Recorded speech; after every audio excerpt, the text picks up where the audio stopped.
Hello everyone, good morning to all of you. Welcome to logic पाठशाला।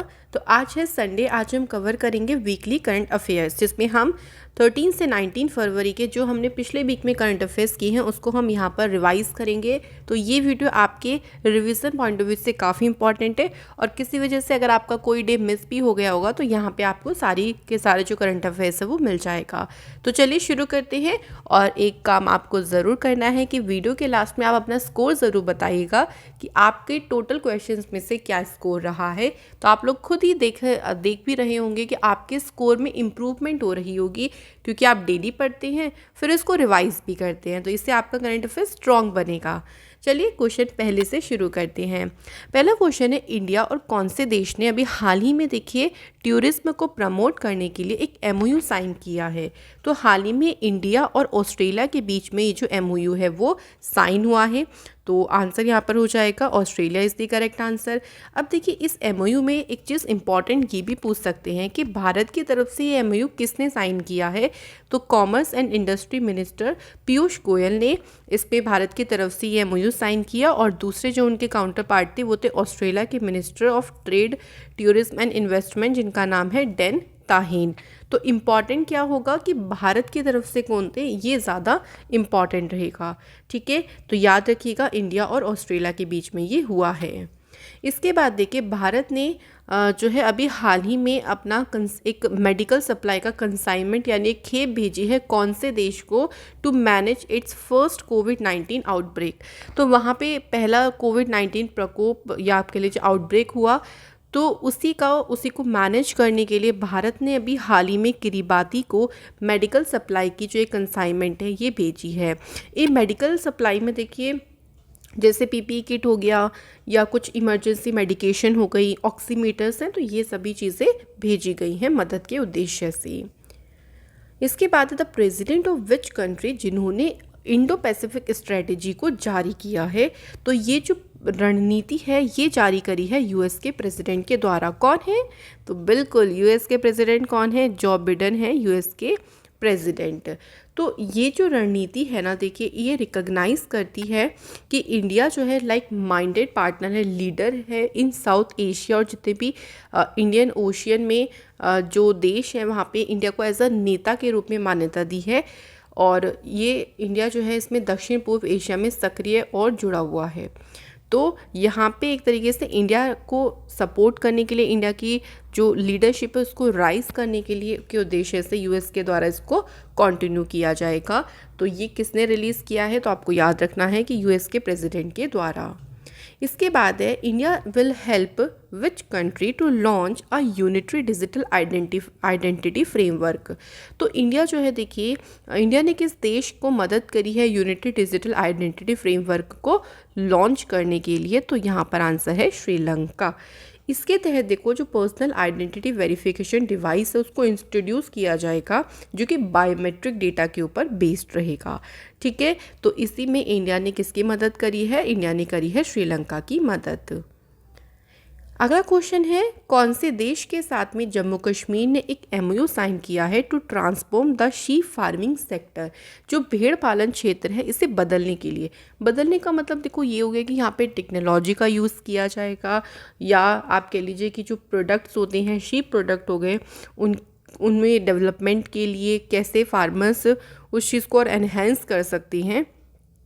इसके लिए जो ये एमओयू है ये साइन किया गया है न्यूजीलैंड देश के साथ में। किसने किया है? तो जम्मू कश्मीर गवर्नमेंट ने किया है, तो ये भी याद रखिएगा। अगला क्वेश्चन है, इनमें से किस डिपार्टमेंट के द्वारा स्माइल जो स्कीम है से शुरू किया गया? स्माइल की फुल फॉर्म देखिए है support for marginalised individual for livelihood and enterprise. तो ये जो स्कीम है इसे department of social justice and empowerment के द्वारा इसे लॉन्च किया गया। इस स्कीम के तहत देखिए दो सब स्कीम्स हैं, जिसमें एक है सेंट्रल सेक्टर स्कीम जो कि ट्रांसजेंडर पर्सन के रिहेबिलिटाइजेशन के लिए है। वहीं एक और इसमें स्कीम है जो कि बैगिंग या जो भीख मांगने में लगे लोग होते हैं उनके रिहेबिलिटाइजेशन यानी उनके पुनर्वास के लिए है। तो इस स्कीम के तहत ही ट्रांसजेंडर की मदद की जा रही है, और जो भीख मांगने के कार्य में लोग लगे होते हैं उनकी यहाँ पे मदद की जाएगी। तो याद रखेंगे कि department of social justice and empowerment के द्वारा इसे लॉन्च किया गया।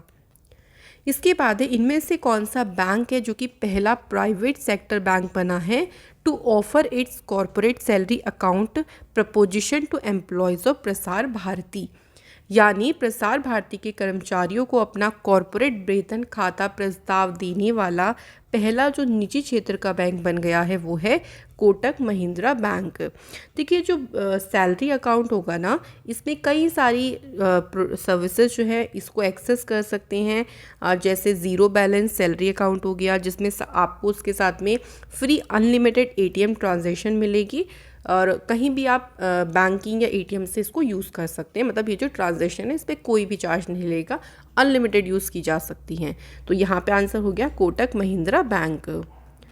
इसके बाद है to commemorate the birth anniversary of Charles Darwin and his contribution. भाई इनका जो कंट्रीब्यूशन रहा है, इनकी जन्म दिवस को कमेमोरेट या चिन्हित करने के लिए किस दिन डार्विन डे मनाया जाता है? तो ये मनाया जाता है 12 फरवरी को। ध्यान रखेंगे इनके बारे में, थोड़ा सा याद रखिएगा कि in the field of science and humanity, यानी विज्ञान और मानवता के क्षेत्र में उन्होंने बहुत मतलब एक तरीके से अभूतपूर्व उनका योगदान रहा है, उनका कंट्रीब्यूशन रहा है। तो उसी कंट्रीब्यूशन को चिन्हित करने के लिए 12 फरवरी को डार्विन डे मनाते हैं। इनको रिकॉग्नाइज किया जाता है इनकी थ्योरी ऑफ इवैल्यूएशन के लिए, ठीक है, याद रखिएगा। इसके बाद है द कृषि नेटवर्क, जो कि एक एग्रीटेक स्टार्टअप कंपनी है, उन्होंने किस बॉलीवुड एक्टर को अपना ब्रांड एम्बेसडर बनाया है? आंसर हो जाएगा देखिए पंकज त्रिपाठी को अपना ब्रांड एम्बेसडर इनके द्वारा बनाया गया। नेक्स्ट क्वेश्चन है which country becomes world first country to allow drones to operate in civilian air space? पहला कौन सा देश बना है? तो यहाँ पे आंसर हो जाएगा इज़राइल। तो इज़राइल बना है पहला देश जिसने ये जो ड्रोन्स हैं इनको नागरिक हवाई क्षेत्र में उड़ने की अनुमति या संचालित करने की अनुमति दी है। अब ये ड्रोन से कहाँ कहाँ इनका यूज़ किया जाएगा? देखिए एग्रीकल्चर यानी जो कृषि उपयोग है वहाँ पे इसका यूज़ किया जा सकता है, एनवायरनमेंट हो गया, पब्लिक वेलफेयर, इकोनॉमिक एक्टिविटी और अपराध के खिलाफ भी इसका जो इस्तेमाल है वो किया जाएगा। इज़राइल की बात करते हैं तो इज़राइल की कैपिटल क्या है? जेरूसलेम, और यहाँ पे इज़राइली शेकेल जो है यहाँ की करेंसी है। प्राइम मिनिस्टर का नाम क्या है? तो नफ्तली बेनेट यहाँ के प्राइम मिनिस्टर हैं। इसके बाद है Frank Walter Steinmeier has been re elected, मतलब ये दोबारा से चुने गए हैं प्रेसिडेंट किस देश के? तो यहाँ पे आंसर है जर्मनी। तो याद रखिएगा जर्मनी के जो दोबारा से राष्ट्रपति बने हैं उनका नाम है फ्रैंक वॉल्टर स्टाइनमायर। ये देखिए 2017 में यहाँ के प्रेसिडेंट बने थे। इससे पहले यहाँ के फॉरेन अफेयर मिनिस्टर भी रही हैं, एज वेल एज यहाँ के चांसलर भी रही हैं। अच्छा, चांसलर से आपको याद आएगा कि हाल ही में जर्मनी के चांसलर भी तो बने हैं नहीं, तो उनका नाम क्या है? ओलाफ स्कोल्स उनका नाम है। और जर्मनी की कैपिटल क्या है? तो बर्लिन है जर्मनी कैपिटल, और यूरो है यहाँ की करेंसी। इसके बाद है who among the following ministers has visited Philippines to review the developments in bilateral relation? तो अभी हाल ही में फिलीपींस की यात्रा पर कौन गए थे? Doctor S Jaishankar. ये उनका पहला विजिट था फिलीपींस में as a external affair minister के तौर पर, और वहाँ वो अपने counterpart Teodoro L Locsin के साथ जो है उन्होंने मुलाकात करी है। और ये जो विज़िट थी ना, ये एक रिव्यू करने के लिए थी, यानी समीक्षा करने के लिए थी दोनों देशों के बायलैटरल रिलेशंस में क्या डेवलपमेंट रहा है, विकास रहा है, उसकी समीक्षा करने के लिए डॉक्टर एस जयशंकर कहाँ गए? फिलीपींस गए। इसके बाद देखिए इसरो ने लॉन्च किया है पोलर सैटेलाइट लॉन्च व्हीकल, जो कि 3 सैटेलाइट को लेके गया। इस व्हीकल का नाम क्या है? तो इस व्हीकल का नाम है PSLV C52। और इसको कहाँ से लॉन्च किया गया है? तो ये भी याद रखिएगा सतीश धवन स्पेस सेंटर, जो कि आंध्र प्रदेश के श्रीहरिकोटा में है। तो इसमें देखिए एक अर्थ ऑब्जर्वेशन सैटेलाइट थी, एक है इंस्पायर सेट 1, और यहाँ पे तीसरी हो गई INS-2TD यानी टेक्नोलॉजी डिमॉन्स्ट्रेटर सैटेलाइट।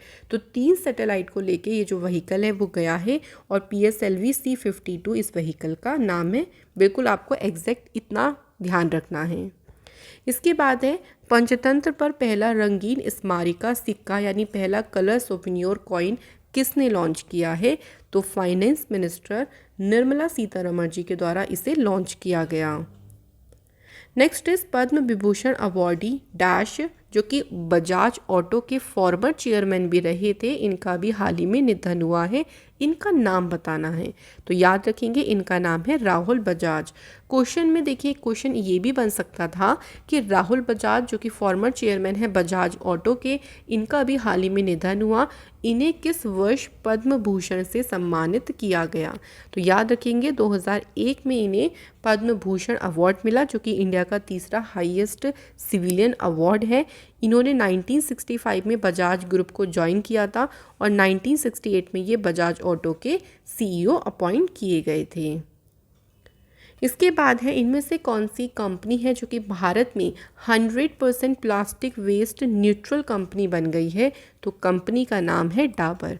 तो डाबर देखिए क्या करता है, कलेक्ट करता है और जितने भी ये प्लास्टिक्स हो गई ना, इनको रिसाइकिल करता है। तो लास्ट ईयर की बात करते हैं तो उन्होंने अराउंड 27,000 मीट्रिक टन प्लास्टिक को रिसाइकिल किया है और बन गई है पहली 100% plastic waste neutral company. Next है, इनमें से किस स्टेट के द्वारा होप एक्सप्रेस की अनाउंसमेंट करी गई, जो कि राज्य में कैंसर को रोकने के लिए शुरू की जाएगी? तो इसकी अनाउंसमेंट कहाँ पे की गई है?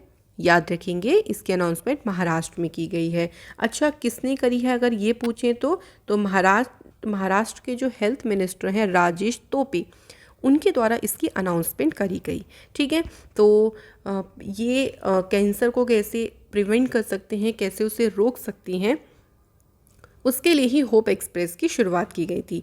अच्छा, महाराष्ट्र से आपको याद ये रखना है एक क्वेश्चन कि महाराष्ट्र के द्वारा जो ब्रांड एम्बेसडर बनाए गए हैं कोविड वैक्सीनेशन के, वो कौन थे? सलमान खान।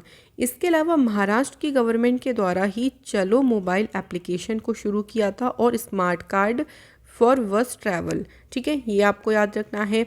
महाराष्ट्र बना था पहला स्टेट जिसने खुद का वाइल्ड लाइफ एक्शन प्लान को लॉन्च किया था 2021 से 30 तक, यानी 10 सालों के लिए। तो ये याद रखिएगा।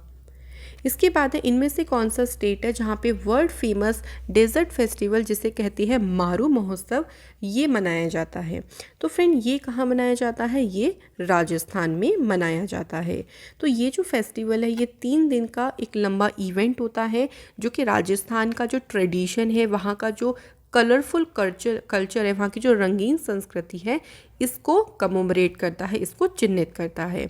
तो ये फेस्टिवल फरवरी के महीने में जो है इसको सेलिब्रेट किया जाता है। अभी राजस्थान से एक बहुत इंपॉर्टेंट बात क्या आई निकल के कि राजस्थान की जो कैपिटल है जयपुर, वहाँ पे दुनिया का तीसरा सबसे बड़ा क्रिकेट स्टेडियम बनने जा रहा है। तो ये न्यूज़ आप लोग ज़रूर ध्यान रखिएगा। राजस्थान से भी ये भी याद होगा आपको कि राजस्थान का चौथा टाइगर रिजर्व अभी हाल ही में डिक्लेयर हुआ, कौन सा? तो उसका नाम है रामगढ़ वाइल्ड लाइफ सेंचुरी।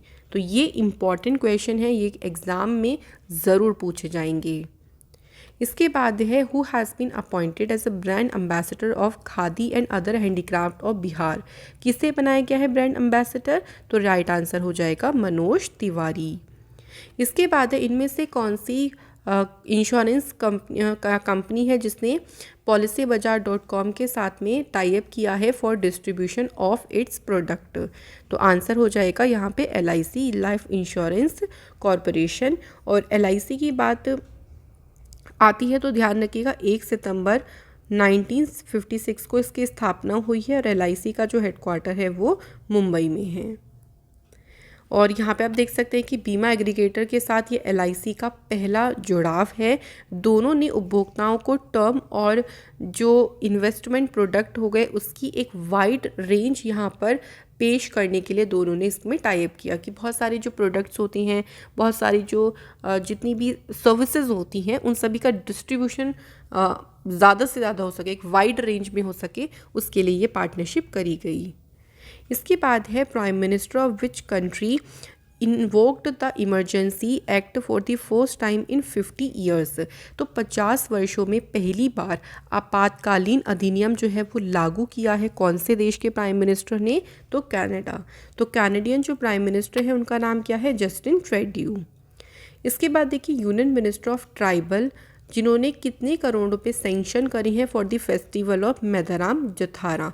देखिए मेदाराम जथारा जो त्यौहार है ना, ये भारत का दूसरा सबसे बड़ा फेयर यानी मेला होता है आफ्टर कुंभ मेला।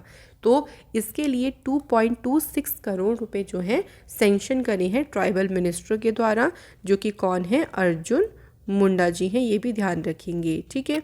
और इसको देखिए ये 2 सालों में एक बार सेलिब्रेट होता है, फरवरी जिसे हिंदी में बोलते हैं माघ का महीना, तो माघ के महीने में इसको मनाया जाता है। और ये जो तेलंगाना में ट्राइबल कम्युनिटी है, स्पेशली जो कोया ट्राइब है वहाँ की, उनके द्वारा इस जो महोत्सव या फेयर कह लीजिए ये मनाया जाता है। इसके बाद है India will achieve zero diesel use in agriculture, कि भाई खेती में डीजल का यूज़ बिल्कुल जीरो हो जाएगा और जो भी फॉसिल फ्यूल है उनको रिन्यूएबल एनर्जी के साथ में रिप्लेस कर दिया जाएगा। किस वर्ष तक कर दिया जाएगा ये सब, तो यहाँ पे आंसर हो जाएगा 2024। तो इसकी अनाउंसमेंट किसके द्वारा करी है, RK सिंह के द्वारा इसकी अनाउंसमेंट करी है, जो कि हैं पावर मिनिस्टर, ठीक है। इंडिया के द्वारा एक और टारगेट भी रखा हुआ है 2070 तक का, और ये कौन सा टारगेट है, ये है नेट ज़ीरो कार्बन एमिशन का टारगेट, ध्यान रखिएगा, ये ईयर भी पूछ सकती हैं। इसके बाद देखिए विच ऑफ द फॉलोइंग, जो कि जिसने दिल्ली के किशनगंज में वर्ल्ड क्लास रेसलिंग अकेडमी स्थापित करेंगे, तो कौन, मिनिस्ट्री ऑफ रेलवे के द्वारा इस अकेडमी को स्थापित किया जाएगा। अब देखिए अकेडमी स्थापित हो जाएगी तो जो भी रेसलिंग में जाना चाहते हैं तो एडवांस यहाँ पर उनको ट्रेनिंग फैसिलिटीज़ भी मिल सकेगी, आगे वर्ल्ड चैम्पियन बनने में उनको काफ़ी ज़्यादा मदद मिलेगी। क्योंकि देखिए आप किसी भी स्पोर्ट्स में जाएं, ट्रेनिंग तो बहुत ज़रूरी होती है, और ट्रेनिंग के लिए वो एनवायरनमेंट भी तो होना चाहिए ना, तो याद रखिएगा। मिनिस्ट्री ऑफ रेलवे किसके पास है, तो याद रखेंगे अश्विनी वैष्णव के पास है। देखिए आपको ना मिनिस्ट्री बिल्कुल भी रटने की ज़रूरत नहीं है, क्वेश्चन अगर जो भी आया करे ना उसके साथ बार बार उसको पढ़ो। जब बार बार चीज़ पढ़ोगे ना तो रटने की ज़रूरत नहीं पड़ेगी, आपके एक कहते हैं ना जुबान पे वो सेट हो जाएगी, तो आपको खुद ही याद हो जाएगा। इसके बाद देखिए ministry of new and renewable energy ने एक प्रोग्राम कंडक्ट किया है, जो कि आज़ादी के अमृत महोत्सव का ही एक पार्ट है। इस प्रोग्राम का नाम क्या है, तो इसका नाम है न्यू फ्रंटियर्स। ये जो प्रोग्राम है देखिए इसमें एक फ़िज़िकल इवेंट भी हुआ, और उस फिज़िकल इवेंट का जो टाइटल है वो था India's leadership in energy transition. लेकिन इतना नहीं पूछेंगे, ध्यान रखेंगे बस कि इस प्रोग्राम का नाम क्या है। इसके बाद है इनमें से कौन से शहर की सेंट्रल जेल है जिसने अपना रेडियो चैनल, जिसका नाम रखा है जेल वानी FM 18.77, इसे शुरू किया। ये चैनल, ये जो रेडियो चैनल है, इसको इंदौर की जो सेंट्रल जेल है वहाँ उनके द्वारा शुरू किया गया।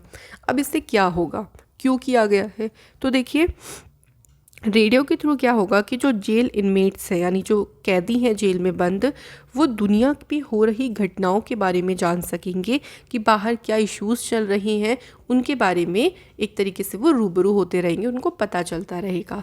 तो उसी पर्पज़ को ध्यान में रखते हुए ये जो रेडियो चैनल है इसको शुरू किया गया है। इसके बाद है कौन सी स्टेट ने अनाउंसमेंट करी है the appointment of IPS KV Rajendra Nath Reddy as a new director general of police. ये अनाउंसमेंट करी है आंध्र प्रदेश की सरकार ने। इसके बाद what is the name of the program, जो कि यस बैंक ने शुरू किया है डिजिटल फाइनेंस सॉल्यूशन के साथ में मिलके फॉर द एग्रीकल्चर सेक्टर। तो कृषि क्षेत्र के लिए प्रोग्राम शुरू किया गया और इसका नाम रखा गया है यस बैंक एग्री इन्फिनिटी। अब इसमें क्या होगा, देखो कि जितने भी लोग फूड और एग्रीकल्चर सेक्टर से जुड़े हुए हैं, चाहे कोई एंटरप्रेन्योर हो चाहे कोई भी हो, उन सबको यहाँ मेंटरशिप यानी उनको एक तरीके से दिशा प्रदान करी जाएगी, उनको चीज़ें समझाई जाएंगी, तो मेंटरशिप उनको प्रोवाइड करी जाएगी। अच्छा यस बैंक की बात आती है तो बस ध्यान रखो कि यस बैंक का हेडक्वार्टर कहाँ पे है, मुंबई में। सबसे ज़्यादा बैंक से क्वेश्चन देखिए अगर आपके बन जाते हैं तो हेडक्वार्टर डायरेक्टली ही पूछ लेते हैं, इसलिए हेडक्वार्टर तो आपको सबके ज़रूर याद होने चाहिए। इसके बाद देखिए CBSE के अभी हाल ही में चेयरमैन पद के लिए किसे चुना गया है, विनीत जोशी को। नेक्स्ट है देखिए table tennis federation of India को चलाने के लिए जो एडमिनिस्ट्रेटर्स की कमेटी है, उस कमेटी के चेयरपर्सन के रूप में अपॉइंट किया गया है गीता मित्तल को। और ये जो table tennis federation of India है ना, इसकी शुरुआत 1926 में हुई थी और इसका जो हेडक्वार्टर है वो न्यू दिल्ली में है। इसके बाद देखिए एयर इंडिया के सीईओ और मैनेजिंग डायरेक्टर कौन बने हैं, तो आंसर हो जाएगा इल्कर आईसी को अपॉइंट किया गया है।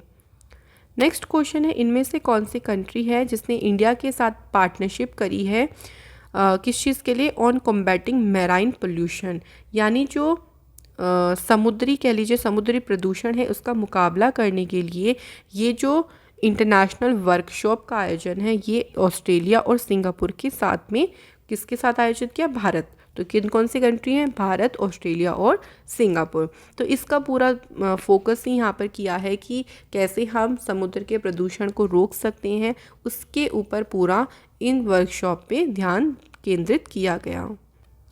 इसके बाद है who among the following from India जिन्होंने रिप्रेजेंट किया third India Maldives defence cooperation dialogue 2022 में।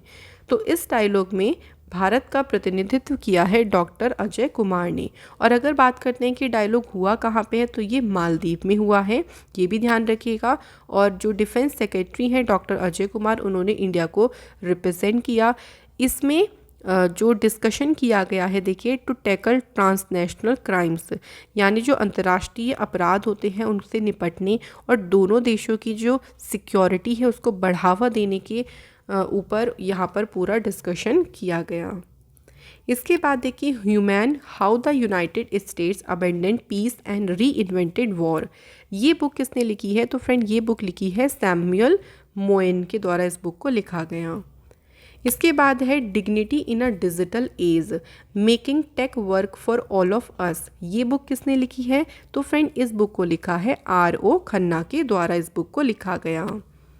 इसके बाद देखिए है NITI Aayog in association with which of the following is hosting the first ever open to all hackathon event, तो नीति आयोग ने किसके साथ में मिलकर इस हैकाथन कार्यक्रम को आयोजित किया या आयोजित कर रहा है, तो आंसर हो जाएगा फ़ोन पे। ठीक है, तो अब ये जो हैकाथन है ना, ये एक अपॉर्चुनिटी प्रोवाइड करेगा जितने भी इनोवेटर्स हो गए या जो क्रिएटर हैं पूरी इंडिया से, कि वो यहाँ सोच सकते हैं और विचार कर सकते हैं, कोड करने का उनको जो अवसर है वो दिया जाएगा इस हैकाथन के माध्यम से।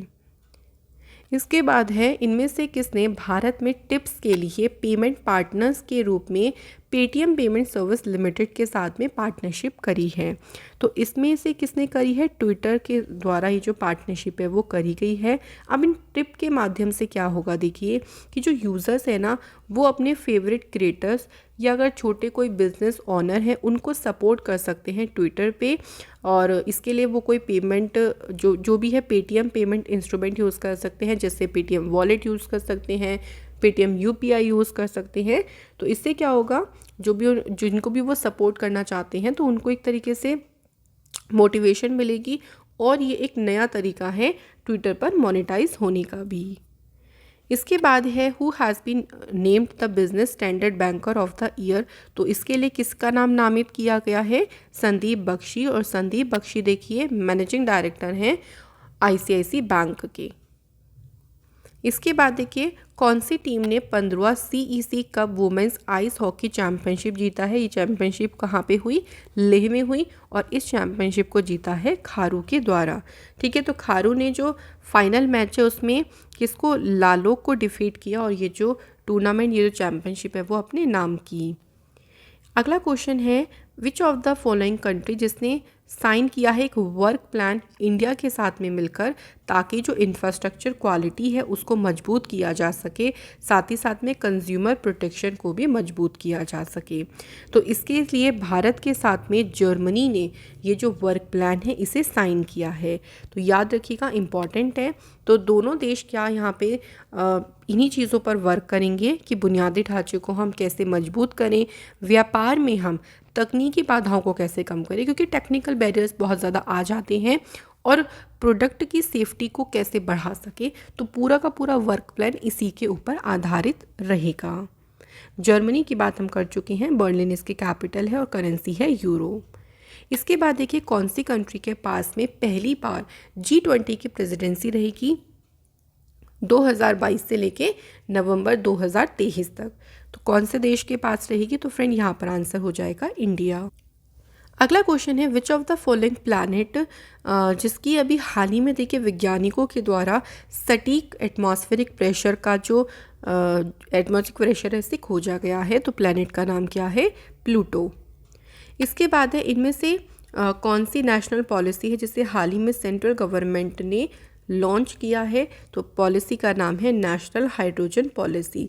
इस पॉलिसी के माध्यम से क्या किया जाएगा? देखिए जो ग्रीन हाइड्रोजन है इसके प्रोडक्शन को बूस्टअप यानी इसके उत्पादन को बढ़ावा दिया जाएगा, यही इस पॉलिसी का मेन उद्देश्य है। अगला है waste to wealth creation program, ये किसने शुरू किया है?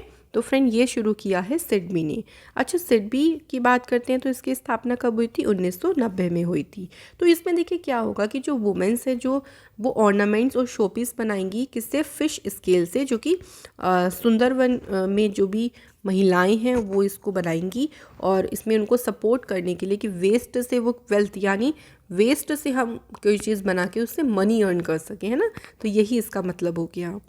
इसके बाद है क्विट टैबैको एप्लीकेशन, ये किसके द्वारा लॉन्च करी गई है? देखो इस एप्लीकेशन में क्या होगा, ये लोगों की मदद करेगा कि आप कैसे टोबैको का जो इस्तेमाल है उसको छोड़ सकते हैं, इंक्लूडिंग इसमें स्मोक भी हो गया और जितने भी नए प्रोडक्ट हैं तो कैसे आप उनका यूज़ करना छोड़ सकते हैं उसको, उसमें आपको इसकी मदद करी जाएगी उसमें। तो WHO के द्वारा इस एप्लीकेशन को डेवलप किया गया या इसको लॉन्च किया गया है। इसके अलावा देखिए अगला क्वेश्चन है साहित्य अकादमी अवार्ड है डॉक्टर चिन्नवीरा कानवी, इनका भी हाल ही में निधन हुआ। ये एक फेमस कन्नड़ लिटरेचर हैं, तो याद रखिएगा। अब क्वेश्चन ध्यान में ये भी रखना है कि इनको साहित्य अकादमी अवार्ड किस बुक के लिए दिया गया था? तो याद रखिएगा जीवन ध्वनि के लिए उनको साहित्य अकादमी पुरस्कार से सम्मानित किया गया था। इसके बाद देखिए कौन सा स्टेट या यूटी की पुलिस है जिसने 16 फरवरी को अपना 75th नंबर का रेजिंग डे सेलिब्रेट किया? तो ये कौन सी है? ये है दिल्ली यूनियन टेरिटरी। और इसी अवसर पर देखिए जो अमित शाह जी हैं उन्होंने एक स्पेशल पोस्टेड स्टैम्प को भी लॉन्च किया है जो कि दिल्ली पुलिस की 75 साल की सेवा के को एक तरीके से चिन्हित करता है, कमोमरेट करता है। ठीक है, दिल्ली से अभी आपको याद होगा कि दिल्ली की पुलिस के द्वारा ही अभी एक पॉडकास्ट सीरीज शुरू करी गई है जिसका टाइटल है किस्सा खाकी का, ये भी याद रखिएगा। इसके बाद है इनमें से कौन सी स्टेट या यूटी की पुलिस है जिसने पहली बार स्मार्ट कार्ड आर्म्स लाइसेंस इसको शुरू किया है और ऐसा करने वाली ये पहली पुलिस बन गई है? तो ये शुरू किसने किया है? दिल्ली। इसके बाद देखिए केंद्र सरकार के द्वारा भारतीय रिजर्व बैंक के सेंट्रल बोर्ड में डायरेक्टर के रूप में किसे नामित किया गया है? तो इसके लिए संजय मल्होत्रा को चुना गया है। बात आती है देखो यहाँ पे फ्रेंड RBI की, जिसकी स्थापना हुई 1935 में। RBI का जो हेडक्वार्टर है वो कहाँ है? मुंबई में। और इसके प्रेजेंट टाइम में जो गवर्नर है उनका नाम है शक्तिकांत दास, जो कि RBI के 25th नंबर के गवर्नर हैं। इसके बाद देखिए असम का जो हाईएस्ट सिविलियन अवार्ड है असम वैभव, हाल ही में इसे सम्मानित किया गया है। तो हाल ही में रतन टाटा जी को इस अवार्ड से सम्मानित किया गया है। असम में कैंसर केयर के लिए कि जो कैंसर देखभाल में उन्होंने मदद करी है, उनका जो कंट्रीब्यूशन रहा है, उसी के लिए उनको ये जो सिविलियन अवार्ड है इससे सम्मानित किया गया। इसके बाद है मनिका बत्रा, देखिए जो कि भारत की टॉप टेबल टेनिस प्लेयर हैं। ये अभी किस बोर्ड में इनको शामिल किया गया है? तो हाल ही में एडिडास ने इनको अपने बोर्ड में शामिल किया है। इसके बाद है कौन सी कंट्री है जो कि भारत का UPI सिस्टम अपनाने वाली पहली फॉरेन कंट्री बनी है? तो ये कौन सी कंट्री है? आंसर हो गया यहाँ पे नेपाल। तो देखिए इसके लिए जो NPCI है ना उसने हाथ मिलाए हैं गेटवे पेमेंट सर्विस के साथ में। तो गेटवे पेमेंट जो सर्विस है ये ऑथराइज्ड पेमेंट सिस्टम है जो कि ऑपरेट होगा कहाँ पे? नेपाल में। अगला है पॉल हेनरी सांटोको डामिबा, इन्होंने अभी किस देश के राष्ट्रपति के रूप में शपथ ली? मतलब ये लेंगे अभी, तो ये लेंगे बुर्किना फासो के राष्ट्रपति बनेंगे। तो इनका नाम ध्यान रखेंगे पॉल हेनरी सांटोको। इसके बाद देखिए फाइनेंस मिनिस्टर निर्मला सीतारमण जी ने पार्टिसिपेट किया पहली G20 फाइनेंस मिनिस्टर और सेंट्रल बैंक गवर्नर्स की मीटिंग में। Under the G20 presidency of which country. तो इसकी जो प्रेसिडेंसी थी ना, यानी इसकी जो अध्यक्षता थी वो इंडोनेशिया के पास में थी, और उसी अध्यक्षता के तहत इसमें भाग लिया है निर्मला सीतारमण जी ने। इसके बाद है विच ऑफ द फॉलोइंग प्लेस, जहाँ पे जॉइंट सिक्योरिटी एक्सरसाइज हुई इंडियन डिफेंस फोर्स की, उस प्लेस का नाम क्या है?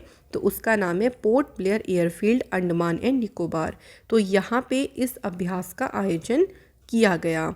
इसका मेन उद्देश्य यही है, देखिए कि अगर मान लीजिए कोई ऐसी घटना हो जाए कि अचानक से ही टेररिस्ट अटैक हो गया, हॉस्टेज क्राइसिस हो गया, हाईजैक सिचुएशन हो गई, तो कैसे उसके लिए हम तैयारी कैसे प्रिपेयर रहे, तो उन्हीं सब की तैयारियों का ये जो है एक तरीके का परीक्षण है। इसके बाद देखिए नेक्स्ट क्वेश्चन है, कौन सा इंस्टीट्यूट है जिसने डार्काथन 2022 को ऑर्गेनाइज़ किया है? तो नारकोटिक्स कंट्रोल ब्यूरो के द्वारा इसे ऑर्गेनाइज़ किया गया।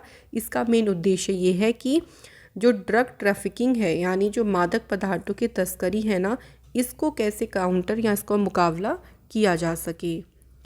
अगला है, इंडिया ने सक्सेसफुली टेस्ट किया है naval variant of advanced supersonic BrahMos cruise missile.